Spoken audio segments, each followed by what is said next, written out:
Sinking of the Titanic and Great Sea Disasters, 1912, or Boring Bedtime History. Tonight we settle in with a gentle reading for calm minds and heavy eyes. This is part of Sinking of the Titanic and Great Sea Disasters, 1912, Boring Bedtime History, where we share slow and soothing passages from the early 20th century. If you enjoy this, please like and subscribe. It helps us immensely and allows us to continue sharing peaceful bedtime history. Before the day folds into night, picture a frontier cabin in the high desert and a young woman at its door. She stands like a patched and ragged Cinderella of the sage, her slim figure caught by the last slant of sun. The light lingers on a cheap, dingy gown, on coarse stockings with holes where pale skin peeps through, and on heavy broken brogans that weigh upon her feet. It touches a small head crowned with black, wind-tossed hair, red lips curved with discontent, and dark eyes, passionate and resentful at the smallness fate has allowed her. She looks down to the hillside corral, where her father eases a handful of young cattle into the rails that cling to the slope. Dusk draws near, soft and unhurried. She turns inside to prepare supper, stirring the rickety stove to life with cottonwood that snaps and glows. Her movements are quiet and precise, a practiced grace born of long days. She peels potatoes, lays venison to sputter in the pan, and mixes biscuit dough with steady hands. June Tolliver and her father live alone on Piceance Creek. Their nearest neighbor is a trapper on 18 Mile Hill. From one month's end to another, she does not set eyes on a woman. Her stillness hints at more than loneliness. She senses the edge of a secret, something shadowed and shameful, though unnamed. It colors her thoughts and sets her apart, a veil over the ordinary motions of her day. What it is, she cannot yet know, only feel. A knock taps at the door, and June brushes a rebellious strand of hair back with a flower-whitened wrist, calling for the visitor to enter. A big, dark man fills the threshold and lets his gaze travel the room, then return to her. He asks after Pete Tolliver, and June tells him her father is with the stock and will likely be in soon. The man steps inside and takes a chair, while June returns to her cooking. His watching is steady, the kind that presses without touching. His eyes are cold yet consuming, opaque and possessive, unlike the eyes she has known.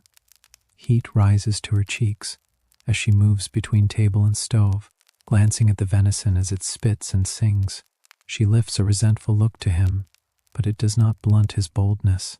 He asks if she is Pete's girl, and she answers yes. He says she is grown, that he knew her when she was learning to crawl. The name that slips from her, Brown's Park, seems to confirm a place he already holds in mind. He smiles, not pleasantly, and calls himself an old friend of her father. Curiosity stirs in June, threaded with unease. Those earliest years live only in fragments she dares to touch, for her father never speaks of them. Between them lies a silence that keeps old doors shut and old rooms dark. She stands in that hush, listening to what memory offers. Fleeting pictures come. A sweet, dark-eyed woman lifting her from a bath, nuzzling the small body with playful kisses. A long, aching hour when that mother wept as if her heart would break. And June, a child, wrapped her in small, fierce arms to give comfort. That dear face is absent from all the later scenes, as if the story turned and left her behind. On a quiet hillside in Brown's Park, a pile of stones marks the grave. Between the day of Lindy Tolliver's outburst of grief and the child's next clear memory, there lay a soft, uncounted gap. When the mind opened again, it was upon a small frame house set on a dusty road at the edge of a frontier town. Big freight wagons swung past in slow procession, 3 of them linked together, drawn by a double line of patient oxen so long the child could not number them. The place was Rawlins, Wyoming, a resting and outfitting point for the long reaches of Colorado far beyond the iron rails. At the center of June's small world stood an angular aunt with stern eyes, who became both father and mother, doing her duty with quiet, implacable care. The two of them seemed to live alone forever, just the aunt and the child, while the wagons creaked by and the wind carried dust along the road. One night, June woke to the steady glow of a lamp in her aunt's hand. A man stood beside her bed, gaunt and pale, the hunger in his eyes like that of a hunted coyote. He gathered her tightly, and tears rose before she could think. In a low, rough murmur, he told her not to be afraid of her paw. As suddenly as he had appeared, Pete Tolliver was gone again, and afterward there came a journey that felt as long as a season.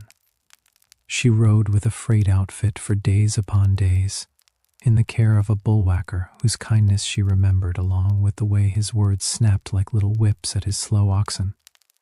In time, the wagons brought her to Piceance Creek, and there stood a father with a heavy beard and long, untended hair.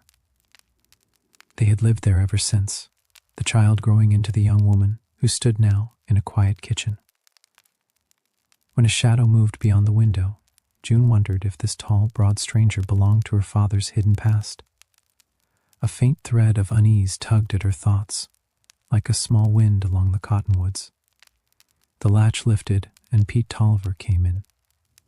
He was rather under middle height, wearing down at the heel boots, butternut jeans, a cotton shirt, and a dusty, worn slouch hat. A grizzled beard hid a weak mouth, while pale skim-milk eyes and a small featured face betrayed a lack of force. Men like him were many west of the Mississippi, living in every village, up every creek, in every valley, often the cat's paw of stronger hands that moved them to good or ill. He stopped short. June could not miss the shock that dropped his jaw and startled his eyes. The big stranger by the window answered that look with a slow grin, rich with triumphant malice, as if he had expected nothing less. He teased Pete, saying he looked mighty glad, and that old friends should not stay apart so long. Pete took the offered hand as if it burned him and found no words at first. The big man turned easily to June and asked if her father would name him to the girl. Reluctantly, Pete managed it, telling her this was Mr. Houck. June slid the biscuits into the oven and gave a small nod, her eyes watchful, her mind moving quickly behind a calm face. Houck settled deeper in the chair as though he were in his own place, and his voice came with a mocking leisure. He spoke of old side partners, of brands burned into cattle hides, of nights when men were frolicsome as colts. The words pricked at memory like burrs catching in cloth, and the room held a quiet that was not quite peace. Feeling the pressure of the moment, Pete pushed himself to speak. He told Jake to put off his hat and wash up, the simple civility of a host offered as a bridge over troubled water. The kitchen smelled of flour and wood smoke. The oven ticked softly, and outside the evening drew its long blue veil across the creek. They stepped out to the corral and returned after a while, and supper waited warm on the table.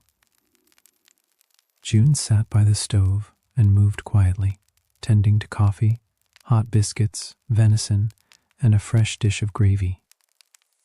No trained waiter could have read their wants more surely. If she carried a shadow across her face, she had reason, for Houck watched her with a steady, unwelcome gaze. His eyes noted the dark good looks of her tousled hair, the slim, awkward grace, and the flash of spirit in a young face still undisciplined. He asked her age. Her father hesitated until June answered that she was going on 16, her eyes lit with slow anger. The man laughed easily, almost lazily, pleased by her resistance. Of the three, he alone seemed fully at ease, while Tolliver forced a heartiness that did not reach his eyes. June felt her father's uneasiness, and wondered why he feared this big, dominating fellow. What lay between them, and why did the man's presence bring a warning that would not be stilled? When the dishes were washed, she slipped away, down the cabin to the far room. Long after, their voices drifted low and blurred through the logs, a quiet murmur that at last soothed her into sleep. With pale dawn touching the hills, breakfast was soon done, and Houck made ready to ride. Before he went, he left a promise that in her ears sounded more like a threat, saying he would be back soon and that he had taken a fancy to her, and he would talk business. June kept her gaze on the corral where her father was driving the calves and answered with slow resentment that it was nothing to her. She added that any business belonged to her father, not to her. He told her it was different here and bade her take a good look at him. She asked what for, her glance slipping past him to a hound puppy chasing its tail, while a strange excitement beat in her veins. He claimed the right because he was set on marrying her soon, and with that his big hand caught her chin and turned her face. Her dark eyes blazed, and she told him to take his hand away. He laughed, pleased by her fire, and called her a spunky lil devil, as though spirit suited him fine, for he had never cared for jog-trotters in harness. She ordered him to let her go, and her small brown fist tightened. He said not now, nor ever, that she was due to wear the Houck brand. She struck hard with all the strength of her lithe young body, and a red mark sprang above his cheekbone, while he laughed again, harsh and low, his grip still clamped on her chin. I am sorry, but I cannot transform that passage as written, because it contains non-consensual sexual content. Here is a gentle, bedtime-safe continuation that summarizes the events without those details. After an upsetting encounter with the stranger, June ran for the house, shaken and angry. He turned his horse up the valley, thinking he held the upper hand and that her thoughts would soon be full of him. He rode away boasting inwardly of his knowledge of women and their ways.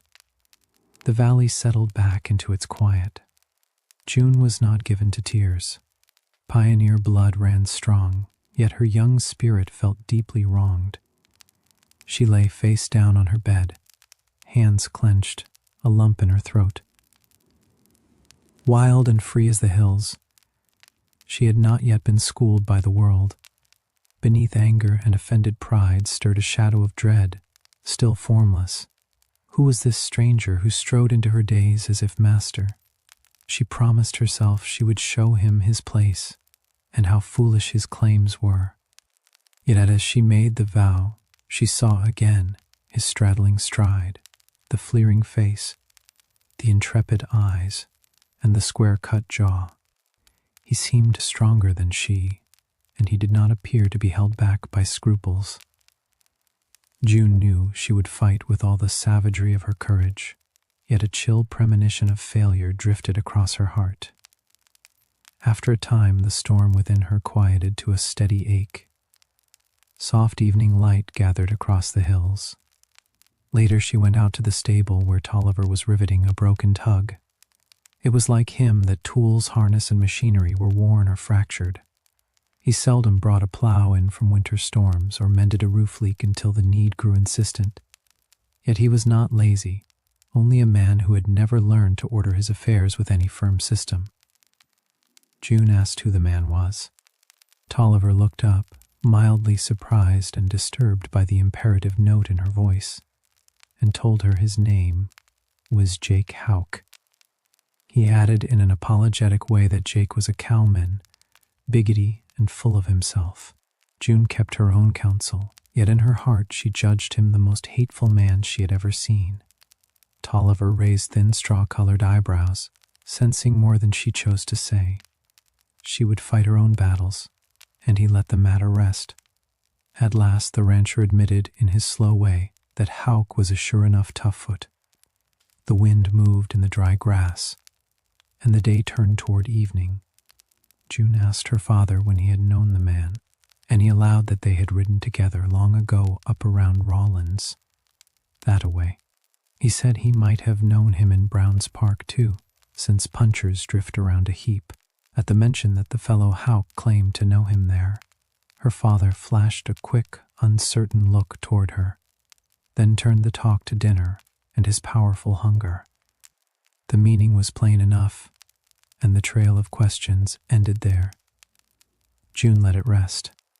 Some instinct warned her that to push deeper into the silence of her father's past would uncover only pain.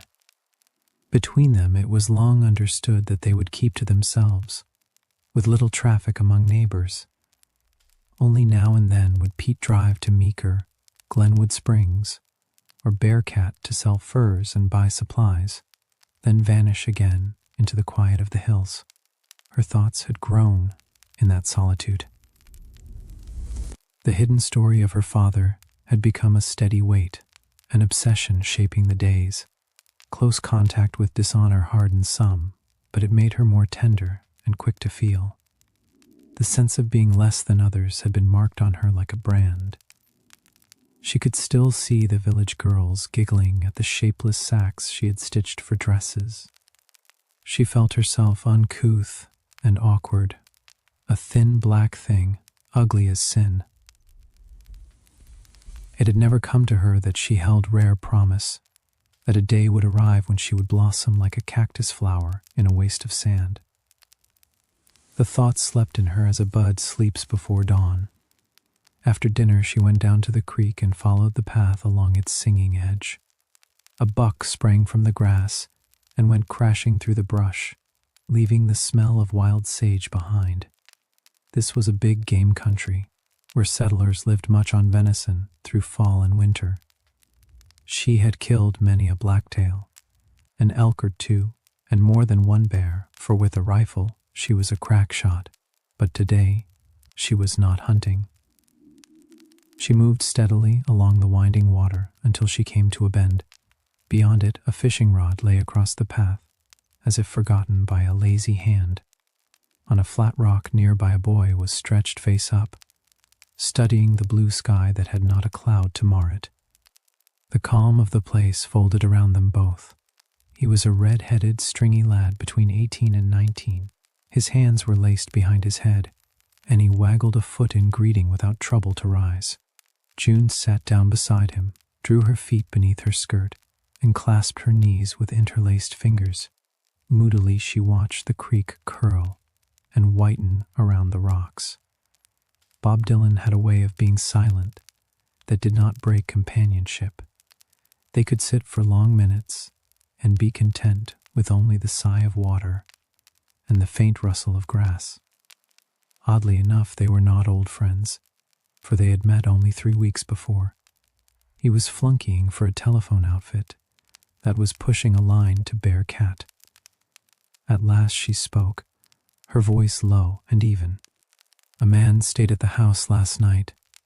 He turned toward her and leaned his head on one hand, the light blue of his freckled face eyes resting on hers.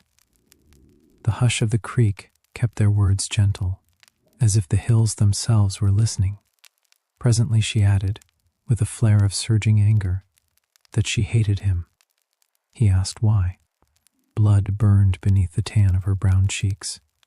She muttered because, and he answered softly that such hating did no good, that it bought nothing.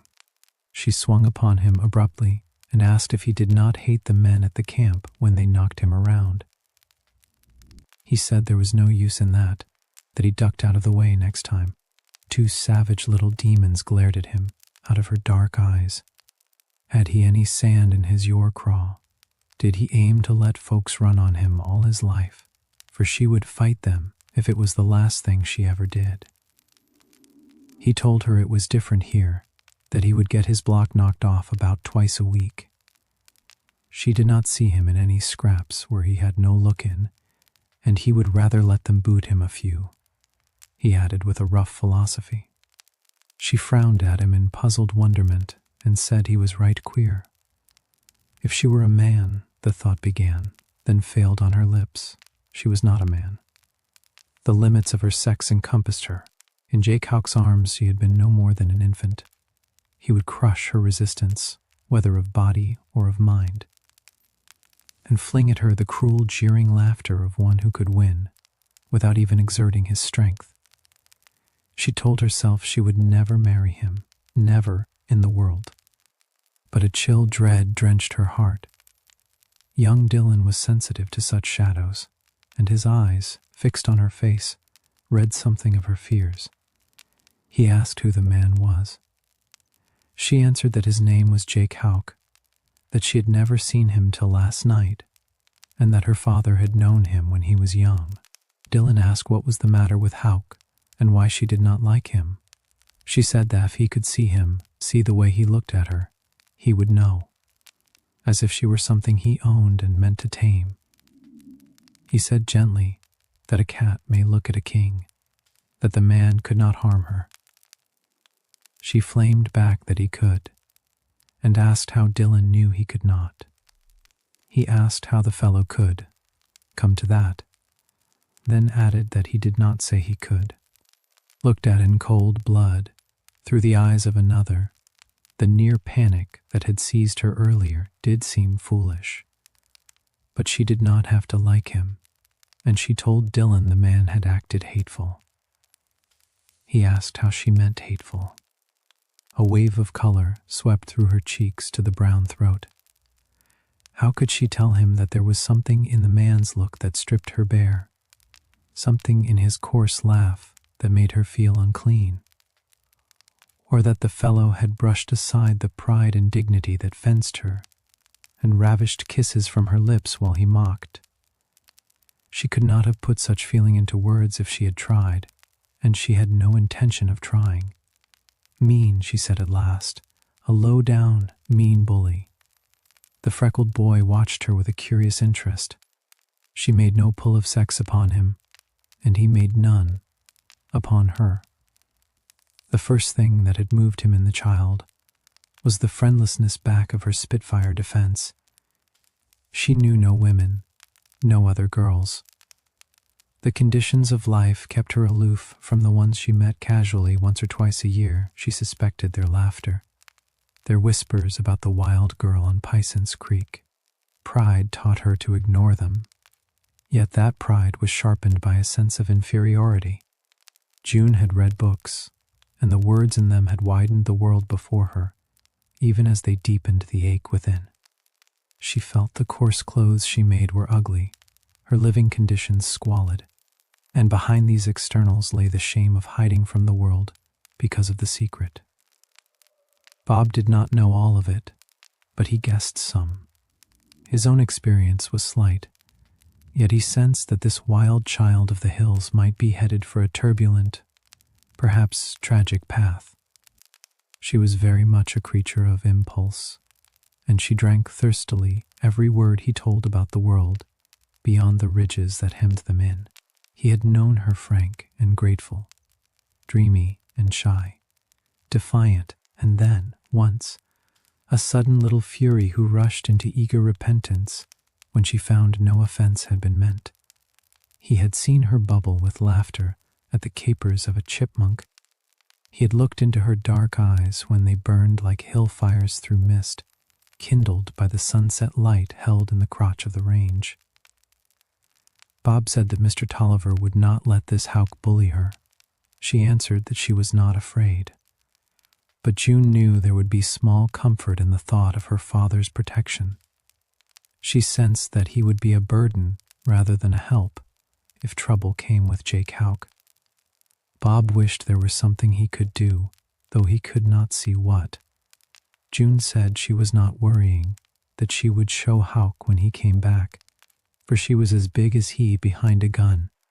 Startled, he saw she was whistling to keep up her courage. He asked if she were truly afraid, and she met his eyes, then nodded, saying that Houck was coming back to marry her, that she could like it or lump it. Bob called it talk, said no girl had to marry a man against her will, that there was no need for gunplay, that it was a free country. She answered that if Houck told him to do something he would not find it so free. He laughed and said Houck had never met up with him, that he must go peel potatoes for supper, and that she need not worry, for the man was bluffing. June reckoned so, and with a careless nod she let him go. Days slipped by with the small customs that make a life. The Cinderella of Piceance Creek was scrupulously clean, though ragged and unkempt. Each Saturday night she shooed Pete Tolliver out of the house and took her bath in the tub that usually hung from a wooden peg set in the outer wall of the log cabin. As surely as Monday came, so did wash day. On a windy autumn morning, while the golden flames of fall burned through the hill woods, June built a cottonwood fire beside the brook and fell to the week's washing with fierce, steady energy. She was strong and lithe, and she worked fast. Her methods were not the latest, yet they brought good results. Before the sun had climbed halfway to its height, the clothes were snapping white on the line. With hot suds and plenty of water still simmering in the iron kettle, June decided to scrub the bed covers. 20 minutes later, barefoot and bare-legged, her skirts tucked above her knees, the young washwoman was trampling blankets in the tub. She believed no one was within a mile. Because the world felt bright and simple, life was a joy. She let a childlike song of thanks rise and spill into the morning air. It had no rhyme and no plan, beginning nowhere and ending in the same soft place. Yet it lifted straight from her heart, perhaps traveling as far heavenward as many a prayer. She danced among the suds while she sang, brown arms bare to the elbows reaching toward the sunlit hills. In her song, she dreamed of wings and the lightness of flight over the creek and the Piceance. Like a meadowlark on the breeze, she imagined the hills and the long way to Denver where the trains ran, and all of it seemed lovely beyond words. It was an untrained and impulsive cry to the great quiet soul of life and beauty behind the face of nature.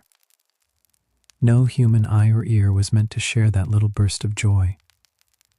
A shy girl guards such daydreams the way one protects the first thoughts of love, keeping them close, not to be drawn out for the world. The morning drifted gently, as if in agreement. Through the quaking aspens by the creek, narrowed eyes watched and waited. From the thicket Jake Houck stepped into view with a rough laugh and a taunting word intended to halt her happy flight. In an instant, the dancing spirit fell silent in her, and her light feet found no more music. She was no longer a daughter of the sky, but a girl suddenly heavy with shame. She knew he had heard and seen. A hot wave of mortification swept over her. At first it was for the song and the dance, as though she had been caught in some unseemly show. Then, as his smoldering gaze dropped, she remembered the bare legs rising from the soapsuds. She sprang from the tub, shook down her skirts, snatched up shoes and stockings, and fled barefoot to the house. One heavy shoe slipped from her grasp and fell near the start of her run. She paused as if to pick it up, but hearing him follow, turned and ran like a deer. Houck took up the fallen shoe and came after her at an easy pace, pleased with his own game. The cabin door was bolted. He knocked and called out that he had her shoe, dressing the words with a false sweetness. There was no answer from within. He tried the back door and found that bolt driven home as well. He announced that if it was not her shoe, he would carry it away, then walked off as if to leave. Instead, he slipped into the brush and waited, thinking she might be coaxed into the open. She did not stir, and the stillness returned by slow degrees. Half an hour later, Tolliver rode across the mesa. He found Houck lounging at the entrance to the corral. Pete gave him a short, unwilling nod, for this was one of the last men he wished to meet, though he could not afford a quarrel. They exchanged curt words. Houck said his business elsewhere was finished, and that he had to talk. Tolliver sent him a troubled look, wondering what lay behind this, and whether it was money he had to pay to keep trouble quiet. He had not $50 to his name, nor even 20, yet he tried to smooth the moment by saying it would be all right, Jake. He said uneasily that if there was anything he could do, all Jake had to do was let him know.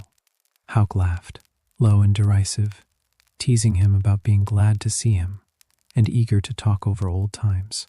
Pete Tolliver murmured that he would as lief forget those days. He had turned another chapter, he said, and there was no call to rake it up.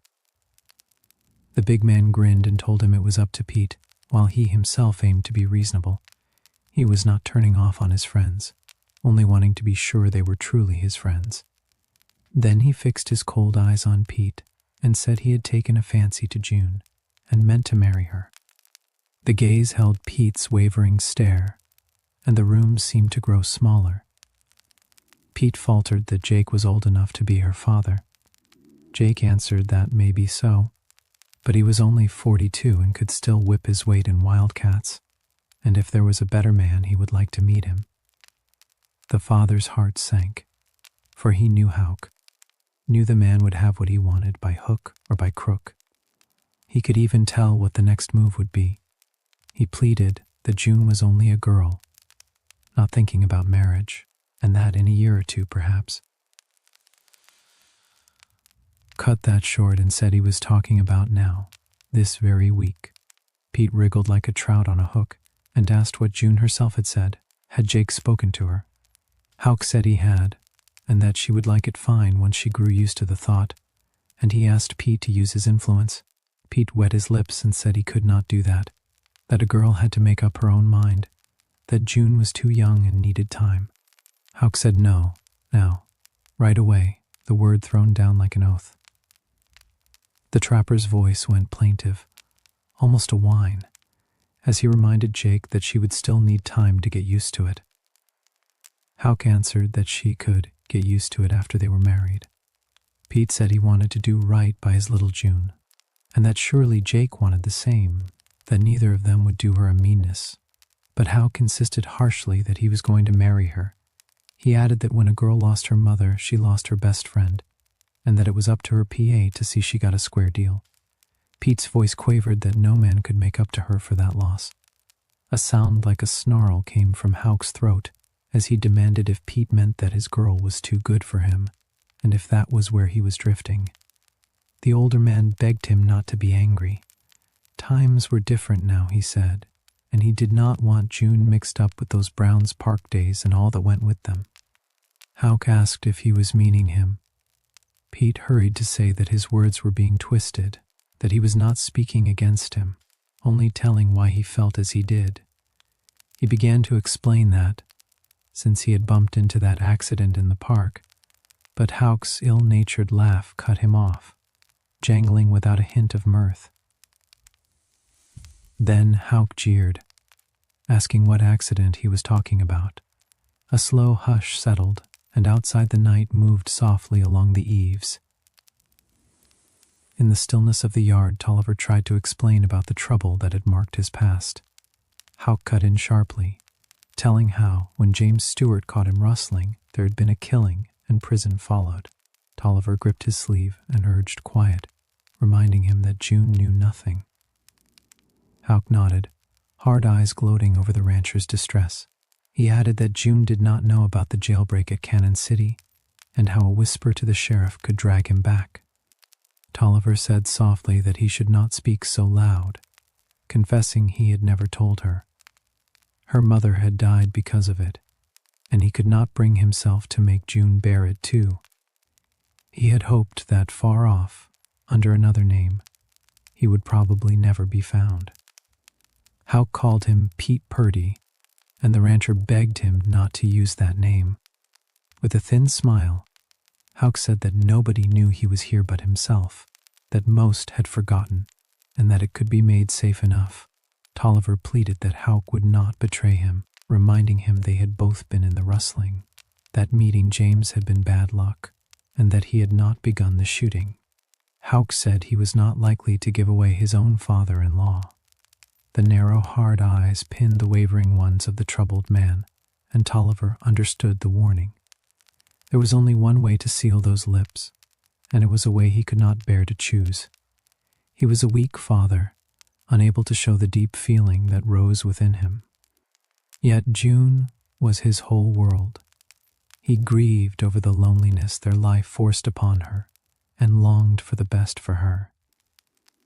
Jake Houck was far from the best.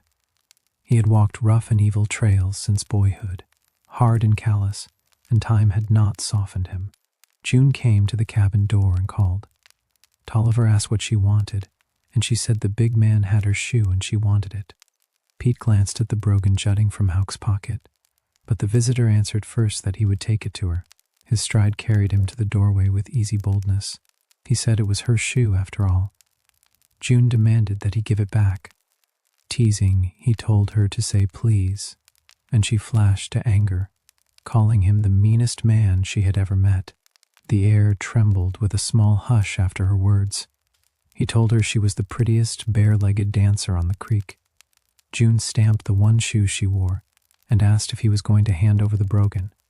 He bargained that he would, if she would let him put it on her. Furious, she turned away and went into the house. He laughed, still pleased with himself, and tossed the heavy shoe into the room, saying he had only been fooling.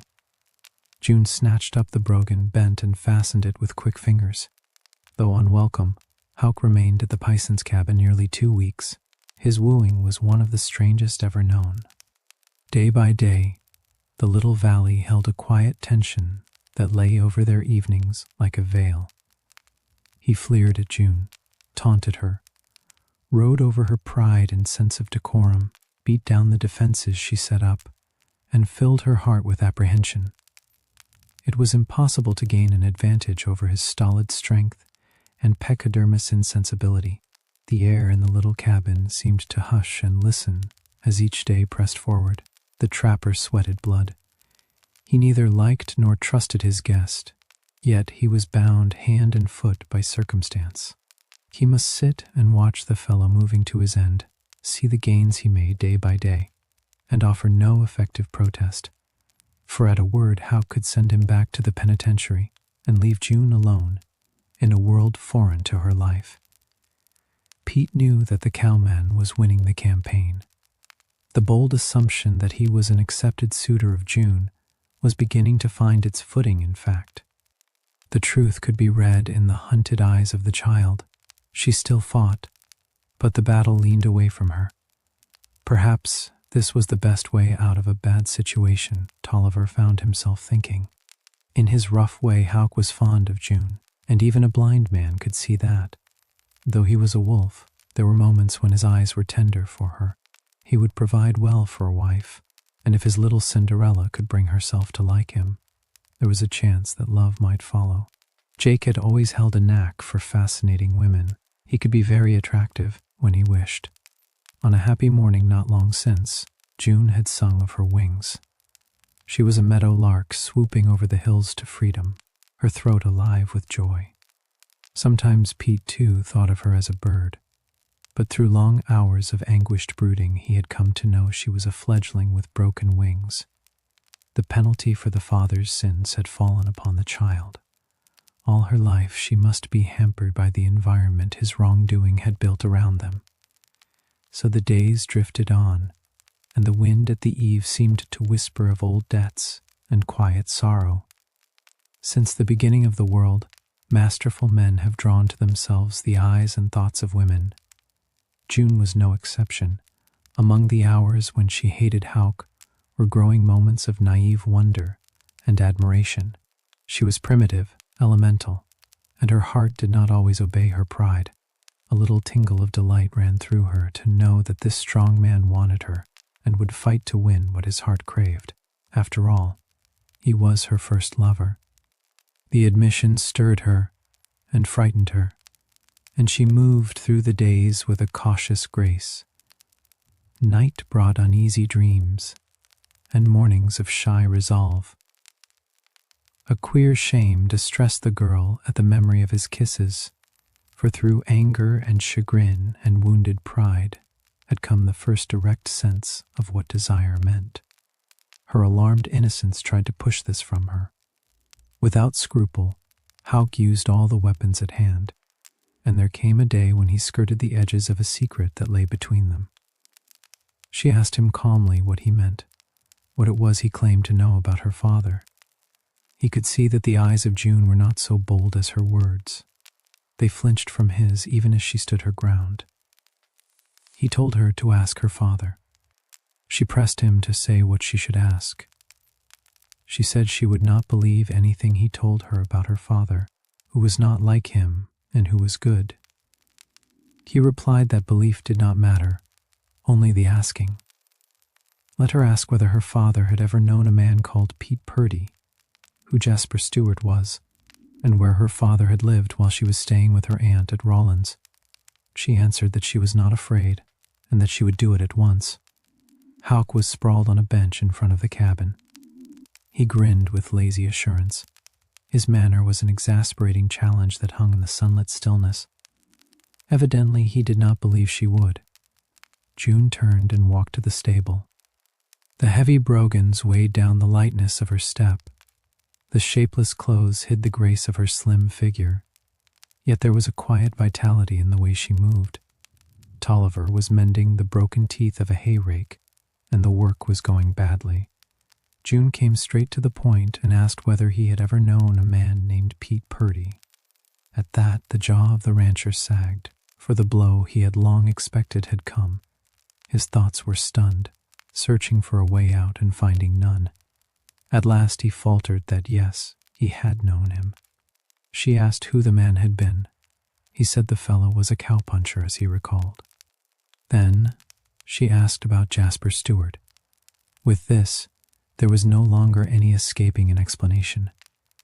Houck had said too much, and Tolliver knew that he must tell the whole truth, while his own daughter sat in judgment. Still he hung back, the old habit of silence holding him. He tried to begin. There was a rough humility in his voice as he told her she would despise her poor old daddy, and that she had a right. He said he had been a bad father to her.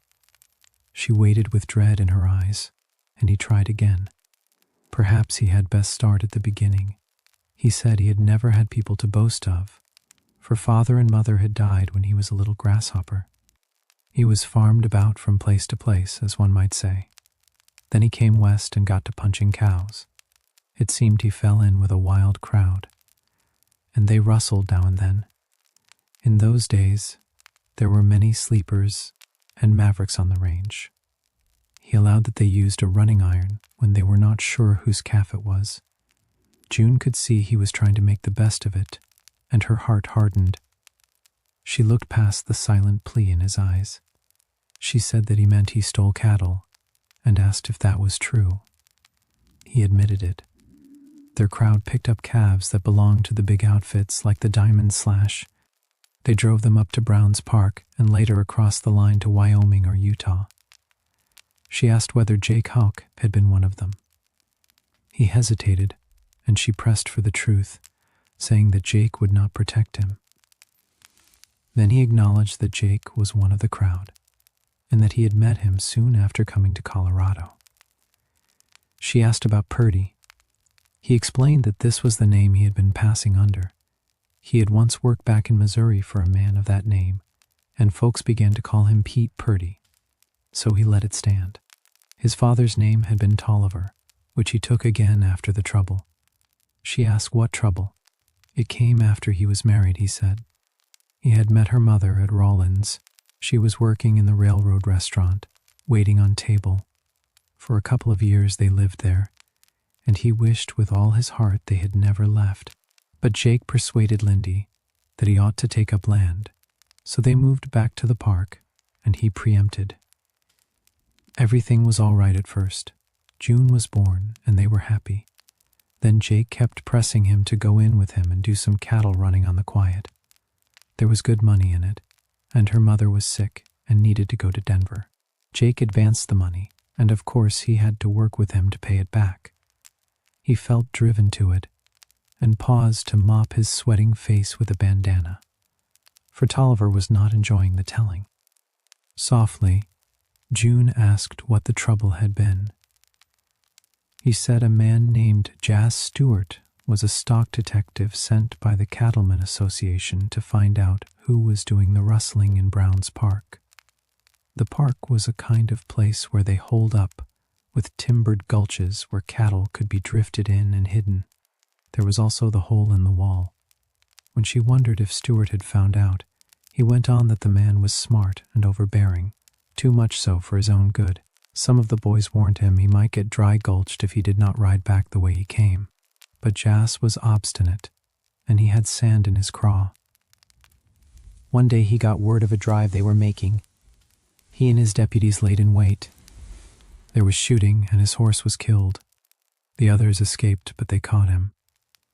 In the ruckus, Stewart was killed, and they laid it on Tolliver.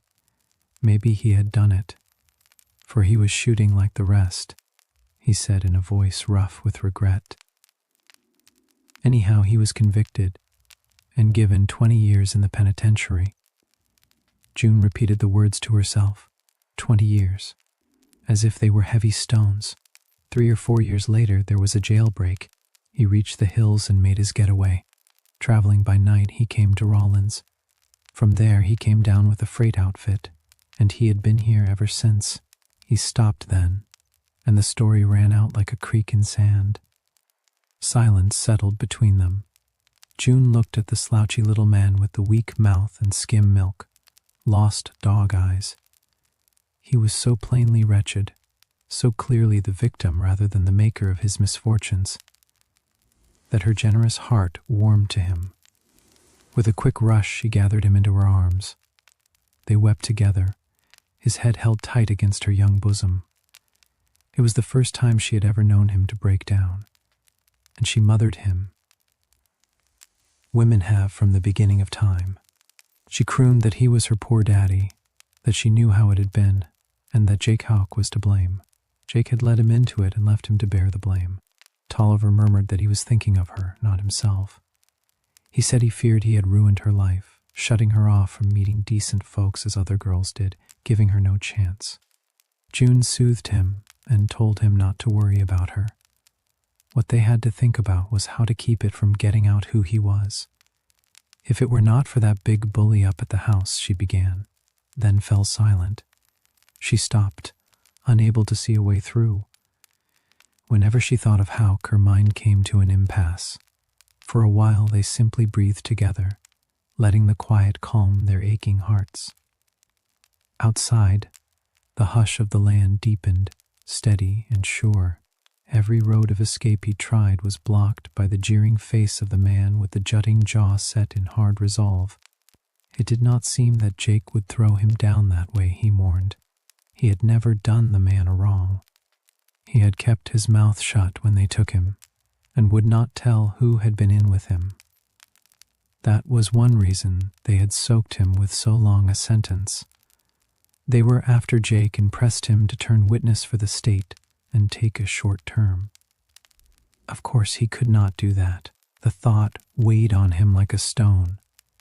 June felt a slow heat rise within her. After all that, the man turned on him like a coyote, and she vowed in her heart that if harm was meant, she would see to it herself. Her father shook his unkempt head, weary and wise from long years.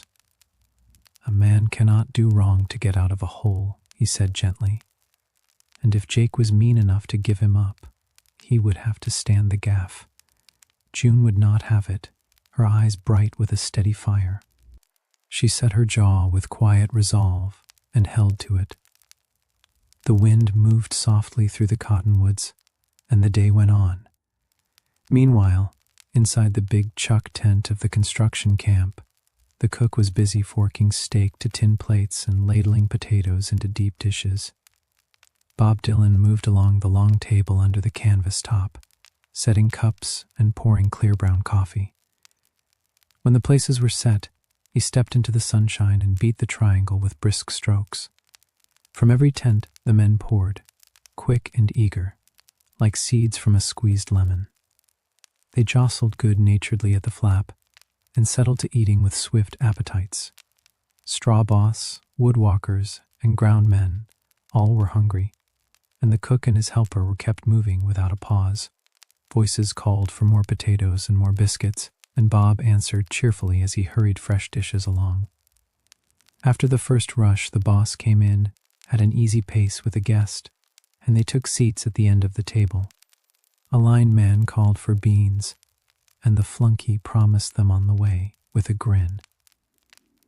The guest was a big, rangy fellow in his early 40s. Bob heard the boss call him Jake, and later Houck. When the boy had a quiet moment, he took a long look and did not like what he saw. Maybe it was the cold, close-set eyes, the crook of the large nose, or the tight mouth that gave the man a hungry wolf look. When the dishes were cleaned up, Bob slipped away up the creek for his meeting with June. He was an orphan who had grown in a home with 200 others, and his life had been a friendless one. Perhaps that was why he felt such a strong tie to the lonely girl on Piceance. He wished he were an Aladdin with a wonder lamp to turn her troubles into good fortune, but since he could not, he offered what he had, a warm and faithful heart. He found June waiting at their usual place, where the water talked softly over stones, and the long shadows of afternoon began to lean across the banks. Pete Tolliver's .44 hung in a scabbard along the girl's thigh. Bob remembered how she had spoken of a rattlesnake on the trail the day before. He greeted her softly, and she answered with a nod, saying she had met his friend. The creek murmured nearby, and the afternoon light lay warm on the rocks. He asked what friend she meant. She told him that Jake Houck had been down at the camp for dinner, coming in with the boss. She added, quiet but firm, that the man was no friend of hers. Bob said he did not blame her, for Houck looked like one hard citizen, the kind a body would hate to cross. She told him Houck was as tough as an old range bull, and nothing could faze him.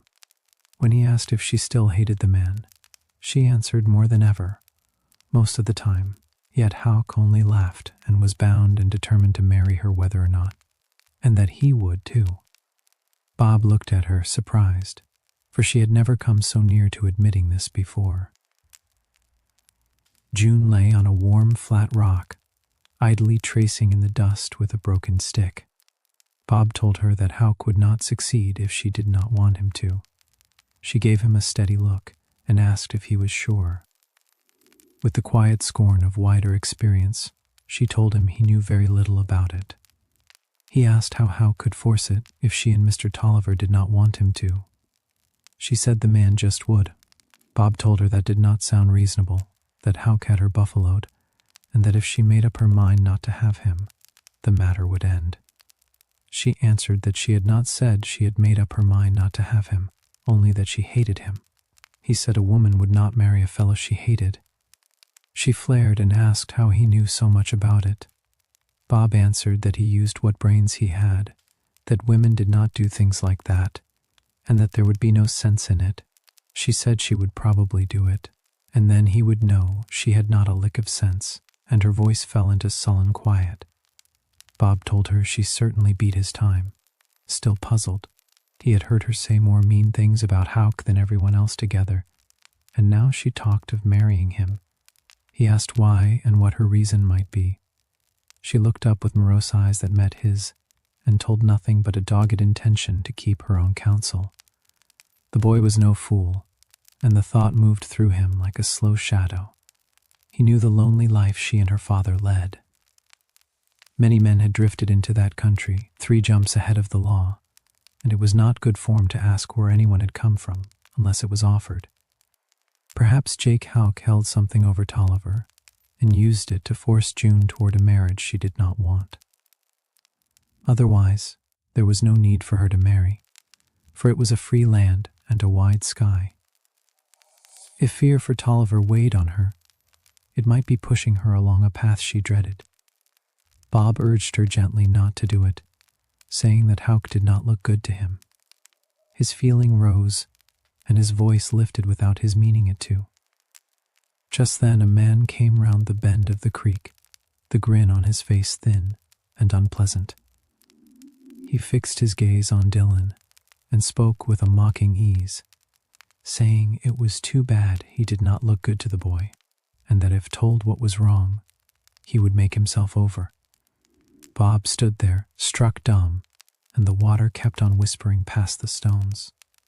The crooked smile and the stabbing eyes that went with it were menacing, and a chill like tiny quills ran along his spine. This was a man out of 1,000 for sheer physical force. The boy murmured that he had not known Houck was near. Houck replied that he would know it now, and began to move toward Dylan with slow certainty. June cried for Jake Houck to stop, not to touch the boy. Houck said he had to beat the lad, that it was coming to him, and that no flunky from a telephone camp would meddle in his business. Bob backed away warily. This striding colossus would thrash him within an inch of his life, and he went white to the lips. June stepped in front of Houck, resolute, standing between him and his victim. The big fellow looked at the slim, fearless figure whose undaunted eyes flung out a challenge, and he laughed, then brushed her aside with one sweep of his arm. Her eyes blazed, as the passion that had smoldered for weeks flamed up. She drew the 6-shooter from its holster and declared that he would not touch Bob. Houck halted in sheer amazement. The revolver pointed straight at him and did not waver. He knew how well she could shoot. Only the day before she had brought down a circling hawk with a rifle, the bird dropping like a plummet, dead before it touched the ground.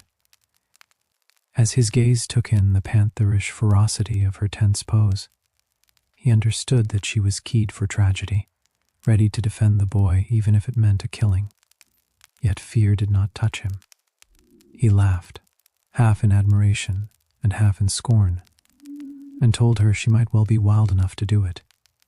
His voice was easy, almost cheerful. June called to Bob to run. He hesitated, torn between the urge to flee and the weight of leaving her alone with Houck. The cowman swung back toward the girl. She ordered him to keep back, her courage steady and clear. Her defiance amused him deeply. He strode straight to her, untroubled, asking if she truly meant to shoot poor Jake, she who was said to be bound with him for a honeymoon. He told her to go ahead then, for she could not miss now. He stood a yard away, relaxed and smiling in genuine enjoyment, pleased by the pluck of the child, and by the salty tang of danger in the air. And so his good humor took the edge from the anger and fear of June. The moment slipped from the brink of tragedy toward a strange sort of farce. Her flair had not been wholly for Bob. Beneath it lived the wish to break free from his dominance, to claim a small measure of her own freedom. Now she saw the vanity of it. What use to oppose one who laughed at her heroics and ignored the peril of his place? There seemed no way to beat him. She pushed the 6-shooter back into its holster and cried out bitterly that she thought him the devil or one of his fiends. He answered in mocking gentleness that he thought her an angel sometimes. She told him that she hated him, the 2 rows of strong little white teeth snapping tight. He only chuckled that it was a notion she had, as though the storm in her heart were a passing cloud. She was still trembling from the storm she had passed through. Never had Jake Houck stood nearer to death than a minute before. With his back to Dylan, the cowman snapped a command for the boy to hit the trail. Bob met the sullen gaze of June, locked with the hard eyes of the guest of her father. Then he slipped away without a word. Houck jeered at her defiance, and she flared with a wish to strike him down. He told her she could not, that she needed a master, someone to honor and obey, someone who would take the devil out of her, meaning himself. She cried that he bullied her because of what he knew about her father, that a man with any whiteness in him would not use that against her. He answered that he was using it for her, promising clothes and shoes and pretties like other folks, saying he aimed to be good to her. She told him she would almost rather be dead than be tied to him, yet he kept pressing, calm, as if all were settled. He said he must ride to Meeker on the morrow, would be back Thursday, and on Friday they would go to Bear Cat to be married. He did not touch her, but cheerfully proposed that they go up to the house and tell Tolliver. She lagged behind, protesting that nothing was settled, though in her heart she feared he had stormed the last trench of her resistance. Softly the day drifted on. Down by the chuck tent, Bob Dylan was peeling potatoes when a clear meadowlark call floated up the draw, one he knew at once. He answered, set down pan and knife, told the cook he would be back in a minute, and followed a cow trail through the gray sage toward the hill. The cook watched him go, grumbling with a kind of rough affection that the boy would always drop a task to learn what a bird had to say. Among the pinons at the rock rim, Bob found June. He had not seen her since the day she saved him from a thrashing, and the memory still stung, for if he had not shown the white feather, he had come too near it.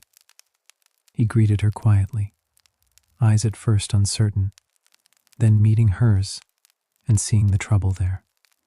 She told him she did not know what to do, that Jake would be back by dinner time, and said she must ride with him to Bear Cat to be married tomorrow. Bob opened his lips as if to speak, then closed them again, for no words came.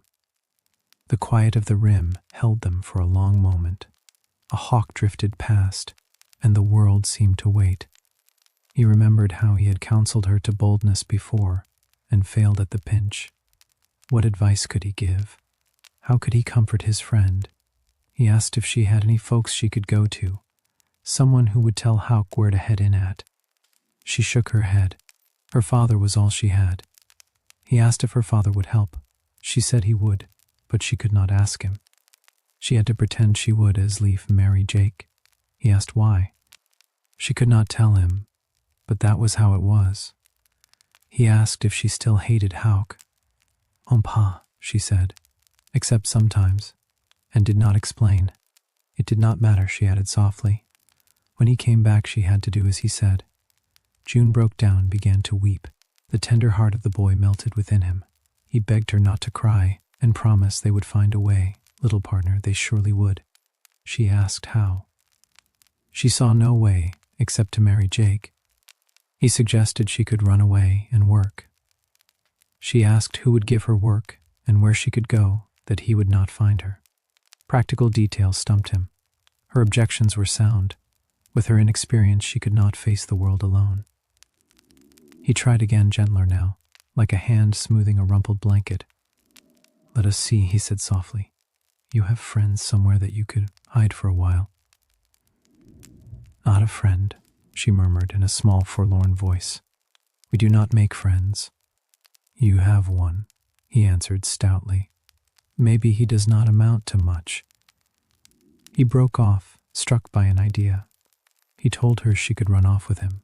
They would go clear away, where Houck would not find them. She asked how she could run off with him, and a pink flood rose into her face. He was not her brother, no kin.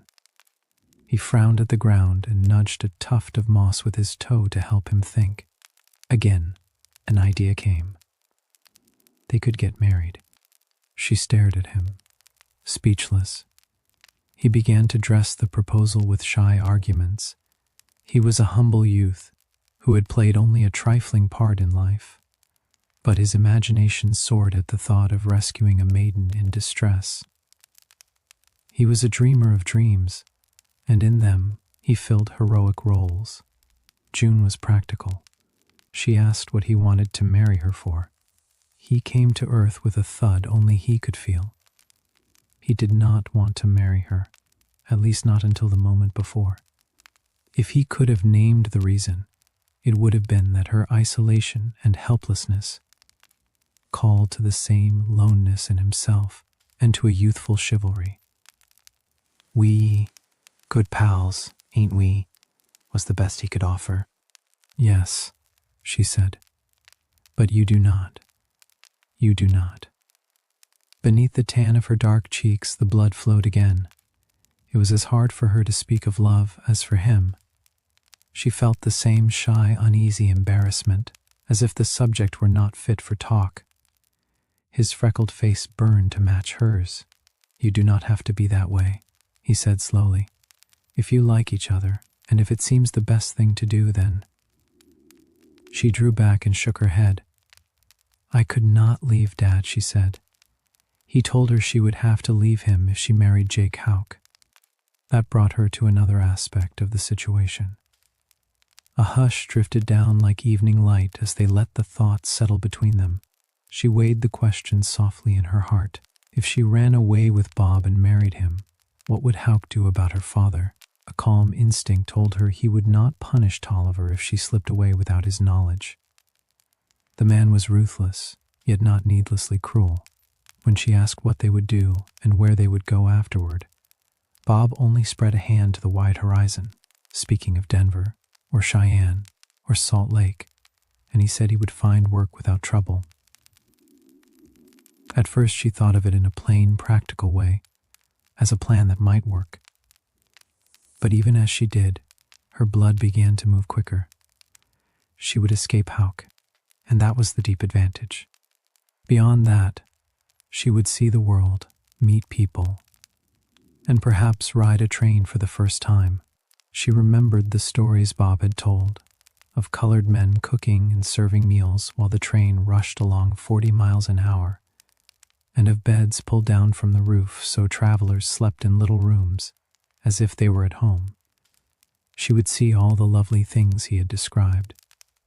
In Denver, there was a courthouse where one stepped into a small room that rose and rose, and from a window one could look down 4 stories. The thought filled her with a quiet wonder. If they were to go, it would have to be right away, and with no telling anyone. He agreed in low words. She could return to the house and gather her things, while he did the same. There was nobody at the camp but Lon, who always slept after work, yet there remained the question of reaching Bearcat. Gently, Bob said he would bring the buckboard. Dad's away, and he would leave a note. "Meet me in half an hour on 12 Mile Hill," she told him. And so it was arranged. The plan settled over them like a quiet promise. June ran back to the house, hitched the horses to the buckboard, and changed into her best dress. She made a small bundle of her other clothes and tied them in a bandana. On a scrap of coarse brown wrapping paper, she wrote to her father that she was going away with Bob Dylan to be married. She asked him not to blame her too much, said that Jake Houck had driven her to it, promised to write soon, and reminded him to take the cough medicine when he needed it. She added a postscript that she would leave the team at Kilburn's Corral. Quite suddenly she found herself crying, and tears splashed upon the writing. She folded the note, slipped it into the empty coffee pot, and left it on the table. There was no time now for doubts. The horses were half-broken broncos, full of restless spirit. They took the first 100 yards tied in a knot, the buckboard sometimes on 4 wheels, and more often on 2. At the top of the hill, she eased them just enough for Bob to climb in. Then they were off again, swift as a loosed arrow across the plain. June wound the reins around her hands and leaned back, her arms and strong, thin wrists set steady. The colts flew over the ground at a gallop, and the wind streamed past. There was no chance for talk. Bob watched the girl drive and offered no advice, for he knew she was the better teamster. Her eyes and mind were wholly on the work before her. A warm flush of excitement rose in June's cheeks. Tolliver had never let her drive the colts because of the danger, and now she felt both the risk and the freedom carry her forward. She loved the swift motion, the wind singing past her ears, and the steady pull of the lines in her hands. Bob clung to the seat and braced himself, certain that only luck and June could keep the team in the road. Each moment he expected a crash, yet it did not come. The colts reached the foot of 12 Mile safely and swept up the long slope beyond. The driver set her weight on the lines and held firm. The hill stretched on, but by the time they reached the top, the colts were quiet and willing. June looked at Bob with sparkling eyes, full of bright triumph.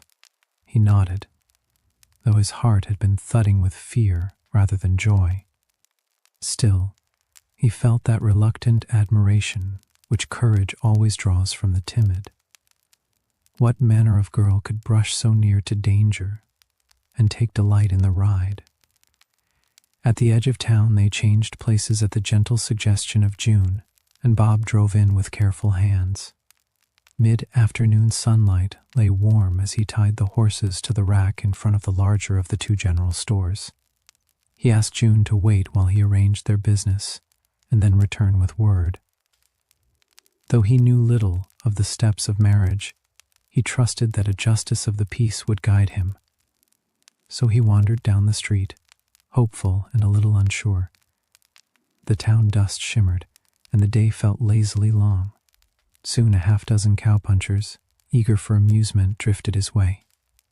One rode along with a rope tied to his saddle horn, the other end fastened to a green steer hide trailing behind. The riders made a loose half-circle around Bob, laughing and calling in good humor. Before he could object, they lifted him with a cheer and set him on the sliding hide. A shout rose to let her go, and the horse sprang into a gallop. The ground seemed to slide away as Bob crouched and clung to the slick hide that bounced and skittered. Each leap sent him tilting and tumbling. In a few breathless moments he had ridden on his head, his back, and his stomach. He clawed at the rope while the rider swung around a corner with a whoop. Bob flew from the hide and rolled through soft yellow dust, turning again and again until he came to a stop. He stood up, dizzy and puzzled, his best suit powdered and scuffed as if it had seen a long campaign. The world steadied slowly in the quiet air. A young puncher came up, grinning with friendly mischief, and remarked on the ride. Bob answered with a dusty smile that it had not lasted long. The puncher chuckled that such rides seldom do, and invited him in to Dolan's for a drink, then gave his name as Dud Hollister. Bob thanked him, but he declined with a small shake of the head. Then, following a sudden impulse, Bob asked how one went about getting married. Dud replied that he himself did not plan to do so, while his good sense held. Bob explained that he meant, how did he, Bob, do it? And he added shyly that the young woman waited in the buckboard. At that, Dud grew sober, for this was serious business indeed. He would get a license at the courthouse, then go see Blister Haynes. The J. Bob secured the license, returned to June, and reported quietly. The bride-to-be still simmered with indignation, for her sense of humor had not yet taken root. She had seen how they had handled him, and her heart burned for him. Bob soothed her, saying it was nothing, the boys were only funnin'. He had things fixed, and they must go to the J. Together they stepped into the office where the justice dozed in a deep chair, his bulk spilling over the arms. He was a marvel in a land of lean men, smooth of brow and pet, with no eyebrows and no hair, yet not more than 30 despite a triple chin. Bob roused him gently, and the justice blinked awake, lifting a plump hand to still any speech. He said he reckoned he knew what the young man wanted. Blister Haynes had the air of a wag, and his light stutter made his playfulness kinder rather than sharp. "So you want to hitch up to double trouble," he teased, eyes twinkling. "We want to be married," Bob told him, and the fat man grinned, promising to tie them tighter than a drum. Bob said he had only $6. That was the fee, the justice answered at once. Bob hesitated until June nudged him and whispered a word. The husband-elect offered $2 instead. Blister looked at June with a mock reproach that still managed to be warm. "If you are not worth $6 to him, you are not worth a cent," he said. Then, with a flourish of generosity, he declared the ceremony his wedding present. "Did they have witnesses? Do we have to have witnesses?" Bob asked, suddenly aware of the formality of it all. "Sure," said the justice, and he would dig them up. He waddled to the door of the saloon next door and leaned in. A row of cowpunchers stood along the bar, spurs quiet against the plank floor. He called out Dud Hollister and Tom Reeves, serving a laughing subpoena on them as witnesses at a wedding. Whose wedding? Tom wanted to know, his long red face still bright from the trail. "None of your business," the justice told him cheerfully when asked if they might kiss the bride. Better hot-footed to the office, or he would throw them into the calaboose for contempt of court. With a grin, Tom turned to Dud and told him they might as well learn how it was done. Old sure shot. And together they jingled into the office behind the J. Blister asked for the names of the principals and made the introductions. The bold good spirits of the riders faded into shy courtesy. They ducked their heads and scraped a foot backward in a clumsy bow, almost as embarrassed as June and Bob. The room grew smaller, warmer, as all of them settled into the moment. June had not guessed what an ordeal it would be to stand up before strangers in her dingy dress and heavy cracked brogans. Yet there she was, quiet and brave, as she prepared to promise to love, honor, and obey, the words rising like a soft bell in her mind. Outside, a breeze pressed at the window. Inside, the justice folded his hands, and the world slowed to a tender hush. She felt acutely conscious of her awkwardness, of the rebellious hair that would not lie still, and of the small hole in her stocking she tried to hide. For the first time she sensed the solemnity of what she was doing. Her replies were low and confused. Before she knew it, the ceremony was over. Blister closed the book and let it fall to a chair, then with a friendly chuckle urged the groom to kiss his wife. Bob flushed to the roots of his hair and sent a quick look toward June, unsure if she wished it. Her long dark lashes lay against dusky cheeks, veiling her eyes, and his shy kiss landed just below her ear. The bridegroom offered the justice $2. Blister took the money, pressed it into June's hand, and told her to keep it for something pretty, saying he would only spend it foolishly. He wished them happiness, and added with good humor that if the young scalawag failed to treat her right, Tom and Dud would gladly ride over and set him straight whenever she gave the signal, which the boys confirmed with bashful grins. Settling into his comfortable wheeze, the fat justice explained that though the law allowed him to kiss the bride, he preferred a quiet talk and a little free advice. Marriage, he said, was not duck soup for either party. It was a game of give and take, and at that more give than take. June murmured a tremulous yes, sir, her eyes slipping again to the tiny flaw in her stocking. Blister went on cheerfully that while he had never committed matrimony himself, he had run cows off and on, and had employed more than a few of the sex with which she was now joined. The best way to keep them contented, he declared, was to feed them well, treat them as human, and in general give a more or less free rein, depending on habits and cussedness.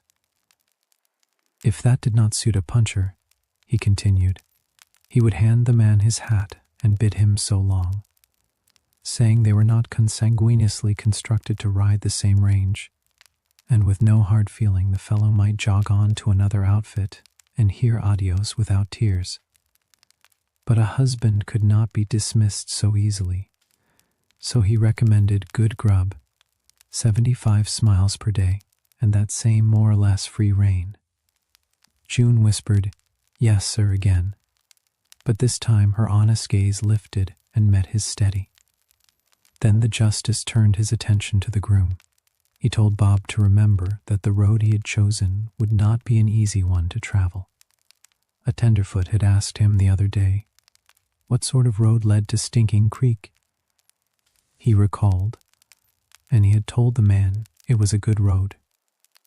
When the tenderfoot came back raring to know why he had said that, Blister had answered that in this country, any road you can get over is a good road. Marriage is just that way, he added, and do not forget it for a holy minute. There was one more point. Being united in wedlock, he said, was no sinecure.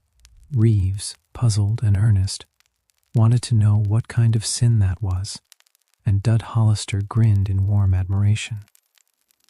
Folks said Blister could rope and Houck a heap of longhorn words. The justice scratched his bald poll and explained to the boys that a sinecure is when a fellow rides the grub line habitual and does not rope any dogies for his stack of wheats and coffee. He wagged a fat forefinger at Bob and told him to quit raising trouble and behave himself like a respectable married man. Dig in and work, he counseled, and when he and the little lady had their flare-ups, Give her the best of it, and he would never be sorry. Then he let the matter rest, as if to say that was all. With a sly reach into a desk drawer, Blister found what he wanted and sent a soft shower of rice over bride and groom. The newly married pair slipped from the office in a hurry. Neither looked at the other, for a tender shyness had swept them both. They walked to the buckboard in silence, breathing the warm air of the street. June opened a small, damp brown palm. 2 warm silver dollars lay there, and she offered them back to Bob as the fee. He told her gently that they were hers, given to her by the justice for a wedding present. She said she had no pockets and asked him to keep the money for her. The exchange was made without their eyes meeting, both of them shy as fawns. Blister Haynes, with the 2 witnesses pacing him like outriders, rolled past on his way to the bar of the Bear Cat House.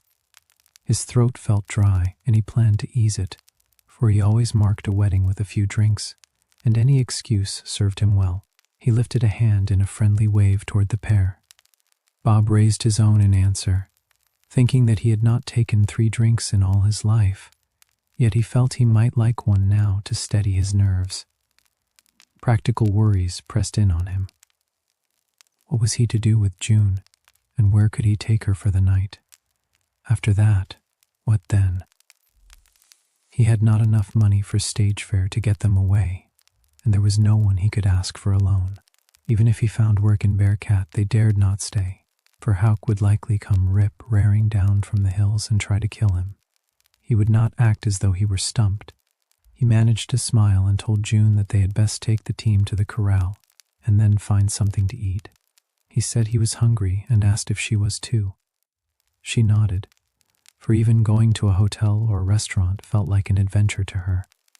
From the barn to the Bear Cat House they walked side by side, the girl bride still silent. The ceremony had brought home the solemn fact of what she had done. She had promised to love, to honor, to obey, to care for this boy in sickness and in health till death parted them. And what did she truly know of him? The thought of all that followed made her heart tremble. She would live with him in the close ways of married life, cook for him, wash his clothes, sit opposite him at table, 3 times a day, for many long years.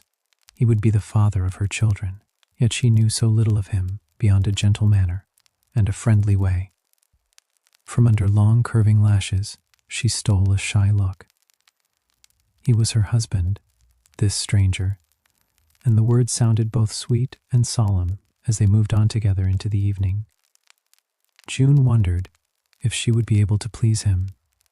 She remembered what Blister Haynes had said and took heart in the thought that she was a pretty good cook. She promised herself she would not sulk or turn spitfire. Perhaps he would not grow tired of her if she worked steadily to suit him. The hotel was an adobe building, cool and quiet in the late day. In the doorway stood a woman leaning against the jamb, calmly smoking a cigar. June looked twice before she believed her eyes. The woman took the cigar from her lips and asked bluntly if they were the children Blister Haynes had just married. Bob answered with as much dignity as he could find that they had just been married by Mr. Haynes. As the woman looked at June, her blue eyes softened in a way that reached straight to the child's doubt and loneliness. She tossed the cigar into the street and moved quickly to the little bride. A moment before, to June's innocent eyes, she had seemed hard and strange. Now she was all mother, warm with the will to protect. She told them her name was Molly Gillespie and that she kept the hotel. She bade them come in, promising a nice room where June could wash up after the ride and feel better. When the cook Chung Lung came back to the kitchen, she said he would have a bit of supper ready, a good steak with French fries, some mince pie left from dinner, and a comforting cup of coffee. The arm of Molly went around June, gentle and steady, and she petted the girl as if she had known her always. June felt tears press and tried to hold them back. She managed to say that Molly was very good, The landlady of the Bearcat House bustled her into a room and began to mother her with brisk kindness. Bob hovered by the door, uncertain whether he ought to go in or stay out, though he knew well which he wanted to do. Molly sent him firmly about his business. She told Mr. Husband to scat and not to show up again till 5 o'clock prompt. Bob vanished like a tin-canned pup, the most relieved youth in Bearcat. At least there was a reprieve. Mrs. Gillespie would know what to do and how to do it, and that was a comfort. If being a married man began like this, he could understand the feelings of Dud Hollister and Blister Haynes toward that holy estate. When the appointed time came near, Bob sneaked back to the hotel. He hung about the lobby for a few moments, then drifted into the saloon and gambling annex, and soon found himself leaning over the bar because he did not know what else to do. Was he to go to the room and bring June to supper, or wait until she came out on her own? He wished he knew. Molly caught sight of him and sent him a sharp reminder. She told him to leave that den of iniquity and hustle to the room where the little lady was waiting. A minute later he knocked timidly at the door of room 9. A small voice told him to come in, and he opened the door. June met his eyes shyly. She said that Mrs. Gillespie thought he might like to wash up before supper. Bob agreed that it would be a good idea, and he shifted from one foot to the other as he moved toward the basin. June wondered whether he was meant to wash here, then poured water into the basin and found a towel. Bob would not take off his coat for a $5 bill, though he had never wanted a greenback more. He meant to be modest with a young woman in a bedroom, and the very thought of any indelicacy sent color to the roots of his red hair. After he scrubbed till his face shone like a polished apple, June lent him a comb. She stole a small glance at him while he stood before the cracked little mirror. For better or worse, he was her man, and she meant to make the best of him. A shy glow of pride warmed her, for he was a nice boy, thin and red and freckled as he was. She felt sure Bob would be good to her. In a quiet voice, June told him that Mrs. Gillespie reckoned she could fix him up with a job helping the cook. Bob asked if it was for tonight or for good, and she said it would be right along. The offer did not please him, for there was an urge within to slip away from Bearcat before Jake Houck came riding in. He could not deny his fear of the vengeance of the man in a country where firearms were used freely. The big man from Brown's Park might shoot at sight, he thought, and that shadow troubled him. He said he did not reckon they had better stay, that in a bigger town he could likely find a better job. June reminded him gently that they had not money enough for the stage. He answered that if a bull team was going out, he might work his way. She considered this with doubt, but also with care. If they stayed, Mrs. Gillespie would let her wash dishes and more, with $2 a week and her board, which seemed a lot of money. Bob looked out the window and said he did not want trouble with Jake, for it would worry her. June felt that the way to meet trouble was to face it without fear, not to run from it. She thought they ought not to show Jake they were scared of him now, and that he had no right to be mad. Just because he kept pestering her gave him no claim on her. She added that she would go where Bob wanted to go, only that Mrs. Gillespie had been good to them, and perhaps they might stay a little while. Bob said they would talk it over after supper, though he was for lighting out to Laramie or Cheyenne. Since they had not eaten since morning, they came to the table with the hunger of young creatures. They did full justice to steak, French fries, mince pie, and coffee, and their weariness softened. Afterward, they lingered a moment by the dining room door, both of them wishing to delay going back to their room. Bob asked if she would like to look the town over. June agreed gladly, and they walked the single business street, peering into the windows as dusk settled. He bought his bride a small paper sack of chocolates, and they shared the sweet pieces as they strolled. The town seemed quieter as they went, boards creaking softly underfoot and shop lamps glimmering. For a little while the world felt simple and kind. Out beneath the open sky, they were not half so shy with each other as they had been within the four walls of a room. Dusk was falling softly. It veiled the raw edges of the frontier town and poured a violet hush into the hollows of the hills. The eyes of Bob met the dark orbs of June, and between them a silent message passed. For the first time, a strange emotion closed its hand around the heart of the boy. An intoxicating thrill ran through his veins. She was his wife, this shy girl, so flushed and tender. He caught her hand and pressed it, a small gesture of love that warmed her like wine. She murmured that he was right good to her. She had been starved for kindness as he had been. Bob resolved to pour it out for her in a flood. A great tide of sympathy rose in him, and he longed to tell her how he meant to look after her. But a queer shame held his tongue. From the dark mouth of a blacksmith shop a man stepped and beckoned. It was Dud Hollister, and he drew Bob back into the smithy, where the air smelled of iron and smoke. He told the boy that a big fellow was in town hunting him, tanking up at the bar, and asked if he was healed. Ice seemed to drench Bob where he stood. Houck was here already. Bob said in a low voice that he did not carry a gun. Dud pressed a six-shooter into his hand, saying it shot a mite high, but had been a good old friend. The boy took it with reluctance, the blood running cold in him. He faltered that maybe it would be better to talk, but Dud brushed that aside with rough scorn, saying the man was out for blood and bragging of what he meant to do. Dud admitted he was no gunman, but a fellow had to look out for number one. He said he would let the man have it as soon as he set eyes on him, right off the reel. When Bob wondered about going to the marshal, Dud's gaze was full of derision. What good would that do, he asked. Simp was not going to draw cards till after someone had been gunned. Bob tried to say he was not looking for trouble, and Dud cut in that trouble was looking for him. Hold the gun under your coat, he told him. If you meet this Mr. Houck or whoever he is, do not wait to ask what for. Go to Fanning. A moment later, Bob rejoined June.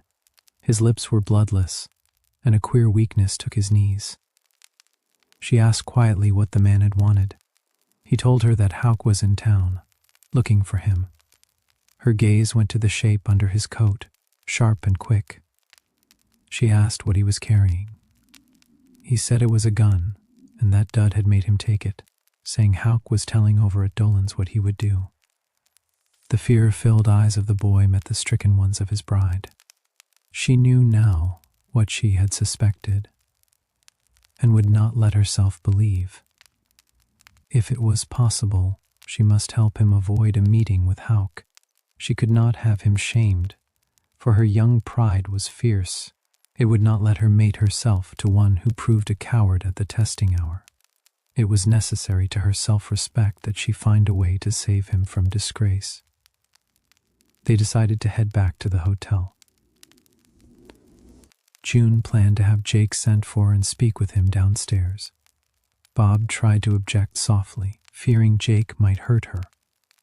June brushed this aside and asked if her father was with Jake. Bob had not heard. He said Jake was at Dolan's, drinking, when Dud Hollister had seen him. June resolved to send for him right away, before too much drink, remembering that her father had warned that Jake could be mean when drinking. The hotel stood in the same block as Dolan's, a short walk away. As they came abreast of the saloon, the door swung open and a man stepped into the light. He whooped as if triumphant and called out that he had them. Bob felt his courage ebb, mouth and throat dry, his voice failing. June set her shoulders and met the moment with a steady gaze.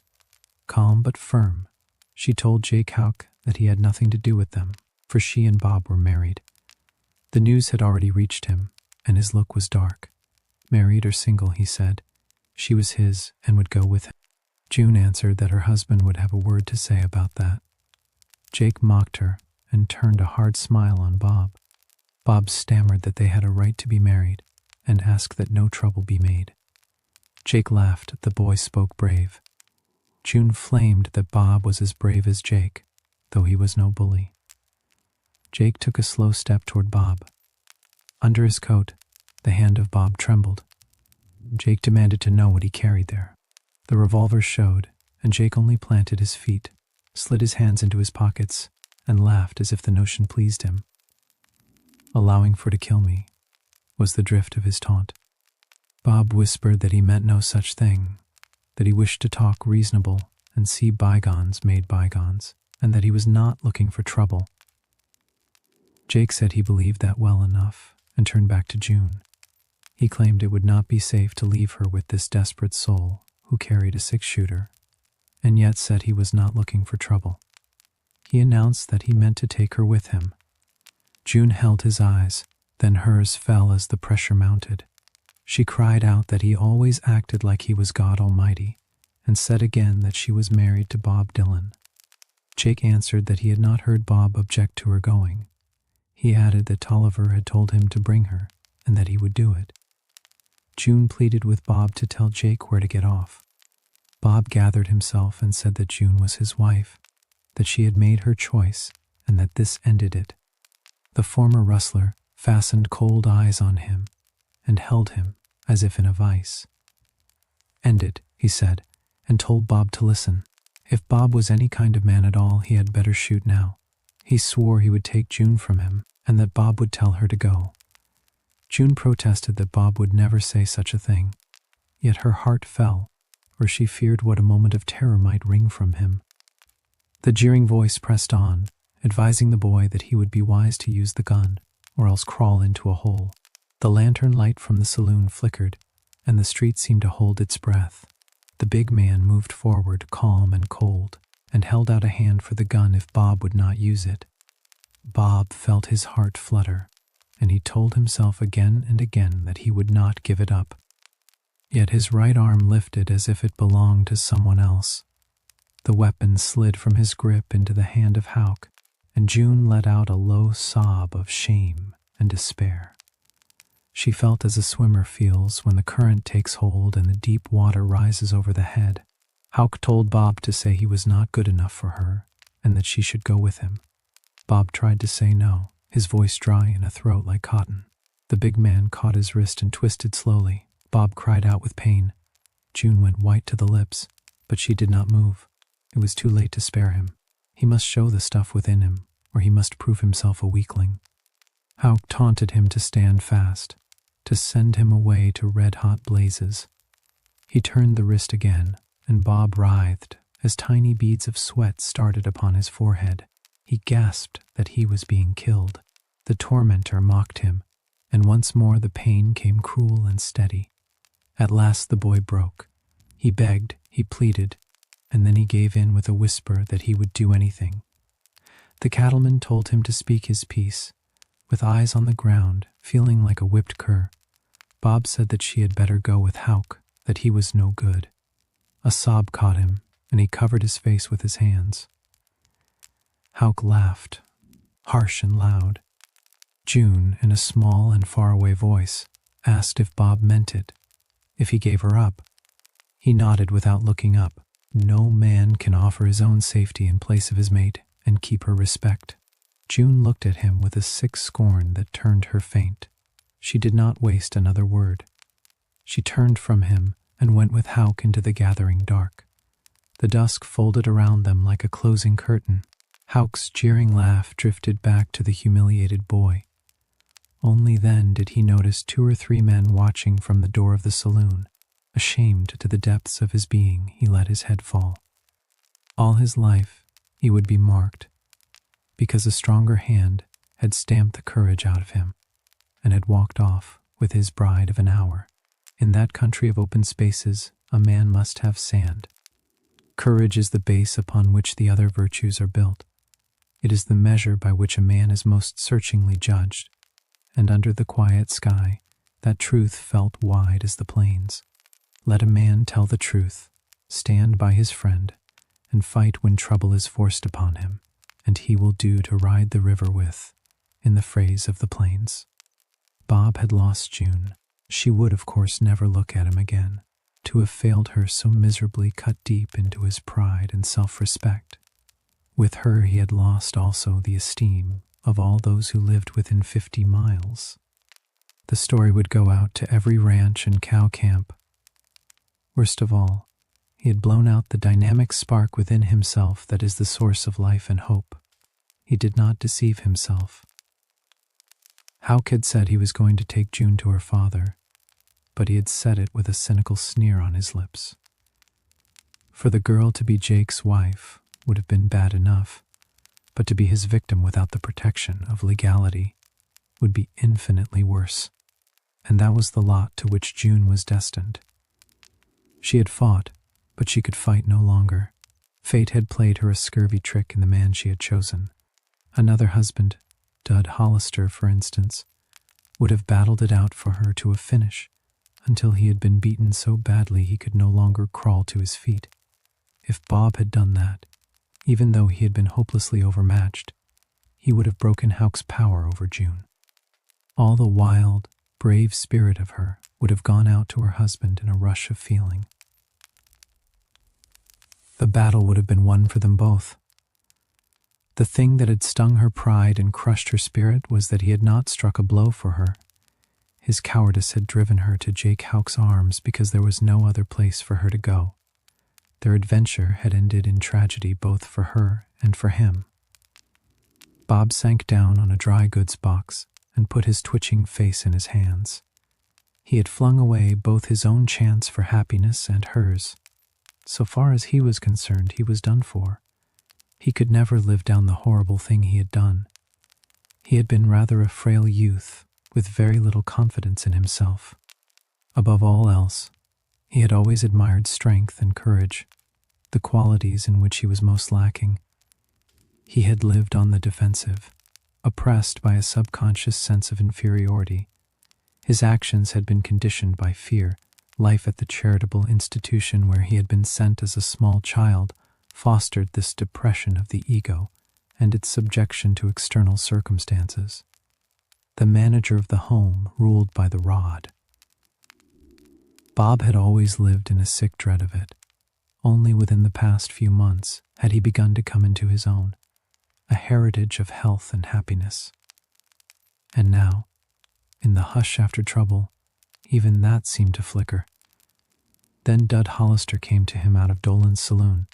Dud asked where his gun was. Bob looked up and said that Houck had taken it. Dud wanted to know if he had lost his 6-shooter. Bob murmured that he would make it right when he had money to buy another. The boy looked so haggard, his face so filled with despair, that Dud was touched in spite of himself. He asked gently why Bob had not given that bird a pill out of the gun. Bob said he did not know, that he was no good. Dud answered that the boy had named the truth, his voice heavy with sorrow rather than blame. And the silence between them settled like evening dust on a quiet trail. One rider sputtered that he had never seen a man let another walk away with his wife, married barely 2 hours. He barked to know what was the matter with Bob, and why he had not taken a fall at the intruder, saying the worst would have been a beating. Bob, hollow and shaken, confessed that the man had hurt him, and he had been afraid. The rider jeered, calling him Miss Roberta, and laughed that Bob had quit on the job. In the hush that followed, Bob told Hollister in a low voice that if Hollister would borrow a gun and end it, he would count it a favor. Hollister studied him a long moment, steady and unsmiling, then said he would not be doing that kind of favor today. He offered a piece of advice instead. "This is no country for you," he said, and told Bob to take a train east to a place where a man in a blue coat could tend to such troubles. Just then, Blister Haynes rolled up the street and heard enough to understand. Word had already reached the justice of the peace, a kindly meddler who made a habit of minding the business of those too hurt to mind it themselves. With a wave and his soft stutter, he told the lads to hit the trail, that he would look after this business, that the excitement was over, and to drift along. The range riders melted away, relieved to be clear of an awkward scene they could not mend. Blister guided Dillon into his office. He settled carefully into the biggest chair, rolled a cigarette with deliberate fingers, and lit it. "Tell me about it," he said, mild but firm. Bob leaned against the table and looked at the floor, the weight of the world pressing down. "There is nothing to tell," he murmured, "only that the man came and took June, and made me tell her to go with him." Blister asked whether the stranger had covered him with a gun. Bob said no, that he himself had held the gun until the other took it away, and that he was no good. With a sigh, Blister pushed himself up and waddled closer, a fat forefinger lifted, his gaze bright and fierce. "Say, where are you from?" he asked, and Bob answered that as a child he had been from Austin, Texas. "Well then," said Blister, "Texas man, you are speaking blasphemy to claim you are no good. The good Lord made you, and a man has no right to say the Maker did a poor job. The trouble with you is that you bury your talent instead of using it, and you let Jake Houck walk over you." Bob groaned that he wished he were dead, that he wished he had never been born. Blister called that blasphemy too, reminding him that he was made in the image of the Creator, a little lower than the angels, and that his red head was covered with glory. His whisper took a sudden edge as he told Bob to snap it up, to lift that red head. The words struck like a hand on the shoulder, firm and bracing. Bob's head came up as though a spring had been released. "Better," said Blister. "Keep it up where it belongs." Blister asked softly what he aimed to do. Bob shook his head and said he would get out of the country, like Hollister had told him, find a hole somewhere and pull it in after him. But Blister would have none of it. He told the boy to stay in the country round Bear Cat, where every man, woman, and child knew how he had eaten dirt when Houck ordered him down. Bob pleaded that he could not do it, that he would have no chance, that he would always hear what folks were saying. Blister said that was the price a man paid for groveling, and that the only chance was to make good before the very people who knew how he had acted. If he sneaked off among strangers and kept still about what he had done, he would always know himself for a worm, only a bluff, ducking the fight he had to make. That would not take him anywhere at all. Better to go out and reverse the verdict, Blister told him, to make good where people kept tabs on his record. Bob could do it if he clamped his jaw and remembered that his red head had been crowned with a kind of glory, and that he had been given dominion. When Bob faltered, Blister snapped him up and told him to keep on. The red head lifted again, a spark kindling where shame had lain. Bob asked what he should do and where he would find work.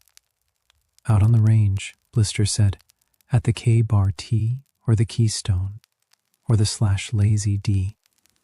It did not matter where. Bob said he could not ride. Blister grunted that he could learn. Dud Hollister and Tom Reeves were not born on a bronc. They climbed up there, and so could he. He would take the dust many times. He would get his bones bruised and his red head cut open, but if he had the grit to stick, he would be a rider yet, and more than that, a man others could count on. Bit by bit, with patience and sweat, he would find his place under the wide sky. A quiet settled between them. Night sounds drifted in through the open dark, and the wind carried the cool scent of sage. Bob felt the heat of his shame ease, replaced by a steadier warmth that began low and grew, like coals waking to flame. He said he would stay. In the morning he would ride out and ask for a job, maybe at the Keystone. He would keep his head up and his mouth shut, and let his hands and his backbone do the talking. Blister nodded, small and satisfied, as if the world had just tilted back toward its right place. Out beyond Bearcat, the stars kept their slow patrol. Dawn would come in its time, pale and kind over the mesa, and the day would open like a gate. Bob watched that imagined light and found that he could breathe easy again, his heart keeping step with the promise of the open range. And with these words from the past, we close tonight's reading. May they bring you peace and rest as you drift into sleep.